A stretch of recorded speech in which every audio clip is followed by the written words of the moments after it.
Ce qui est sûr, c'est qu'on va être logique. La notion d'échec suppose qu'il y ait d'abord des critères de réussite. Donc, pour qu'il y ait échec, il faut qu'on puisse identifier une réussite et on ne rate qu'a posteriori, on ne rate que quand l'on constate que l'on n'a pas honoré ses ambitions et pas rempli ses objectifs. Donc, le ratage, c'est terrible. Le ratage, il est toujours double. On ne fait pas que rater sa vie, on se rend compte qu'on est passé complètement à côté de ce qu'on voulait accomplir. Et ça, on n'y arrive vraiment que si quelqu'un vous a dit comment fallait réussir ou que vous êtes cramponné à cela en vous disant il n'y a que comme cela que je réussirai. Et là, vous vous exposez grandement à l'échec. Il y a un autre moyen de le penser. Vouloir réussir sa vie, c'est une ambition vulgaire. C'est quelque chose d'un peu méprisable. La vie se rate toute seule, elle se rate par essence, mais donc accompagnons cela, accompagnons ce ratage complet, affirmons-nous à l'envers, comme ceux qui vont aller au bout de l'échec, rater sa vie du mieux qu'on peut. Ça, c'est plus une attitude d'aristocrate de la pensée, de dandy, parce que ça suppose qu'on puisse faire du ratage une fin en soi. Alors, il n'y a de ratage que si, et c'est ça qui fait le caractère délicieux du ratage, que si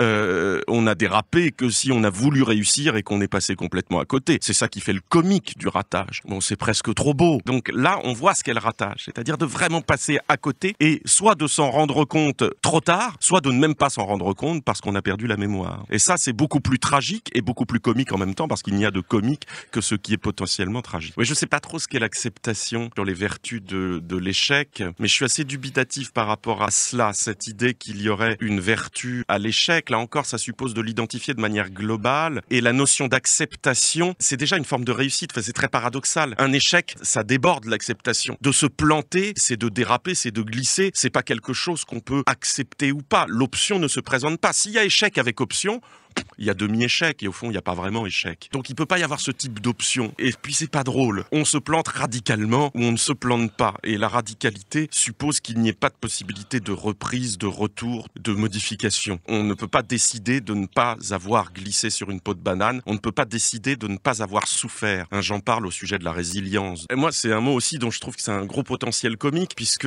en gros, l'idée est de dire que ceux qui ont souffert dans leur enfance disposent d'un moteur qu'ils vont pas forcément pouvoir utiliser, mais d'un moteur pour accomplir de belles et grandes choses, et beaucoup plus que d'autres, parce qu'il y a la notion tout simplement de dépassement qui intervient là-dedans. Donc, ils sont plus disposés à se dépasser que ceux qui ont eu une enfance protégée, dans laquelle ils ont bénéficié de l'amour de leurs parents, à travers laquelle ils ont pu construire une bonne dose de confiance en eux-mêmes. Et ben, en gros, on nous dit, ceux-là, ok, ils vont peut-être ne pas avoir trop d'accros, d'obstacles dans leur vie, mais ils ont quelque chose de plus lisse, et finalement, peut-être de moins grand, de moins accompli à l'arrivée. Alors moi je dis c'est injuste, parce qu'on ne peut pas défaire ce qui a été fait, donc quid de tous ceux qui n'ont pas la chance d'avoir souffert pendant leur enfance? On n'a pas tous ce privilège, et je trouve ça injuste pour tous ceux qui n'ont pas été orphelins, qui n'ont pas connu de grands malheurs dans leur enfance, et qui n'ont donc pas grand-chose à dépasser comme obstacle. Et ça, ils peuvent rien y faire. Donc j'essaie d'imaginer un processus de contre-résilience qui consiste à essayer au moins par sollicitude, quand on a fait des enfants, de les faire souffrir un tant soit peu pour les aider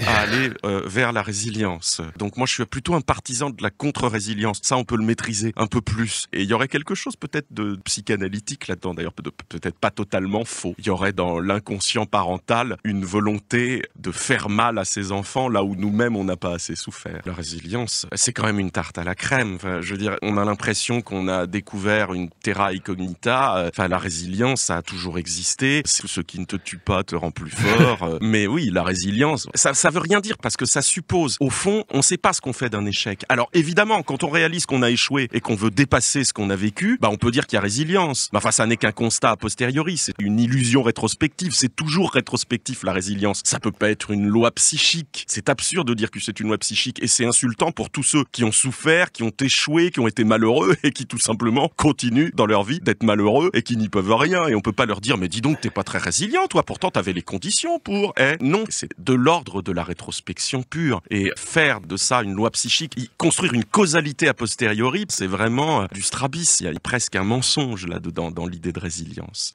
L'humour est capable de saisir tout de suite ce qu'il y a d'aberrant, de délirant dans l'intention d'atteindre le bonheur, de réussir sa vie, de s'accomplir, c'est-à-dire saisit tout de suite la dimension de ratage qu'il y a là-dedans. Et c'est ce qui fait que tout devient drôle. L'humour, c'est regarder les choses à l'envers, regarder le sérieux avec lequel les gens s'attellent à leur ambition et s'attellent à s'accomplir eux-mêmes. Ce sérieux-là, si on le regarde un tout petit petit peu par en dessous, il est étrangement comique. Et c'est pour ça que l'humour, moi je l'ai défini comme la bonne humeur pour mourir. L'humeur du mou, l'humeur du loser, du sans ambition, de celui qui n'est sûr que d'une chose, c'est qu'il ratera complètement sa sortie, mais que ça n'a décidément aucune importance, tant et si bien qu'il trouvera toujours la force d'en rire. Et ça, on la délaisse beaucoup à cause d'un certain sérieux, on la délaisse beaucoup, et c'est dommage, et j'essaie, moi, de l'exhumer comme je peux, en tout cas de rendre justice à ce type d'humour et à sa dimension philosophique.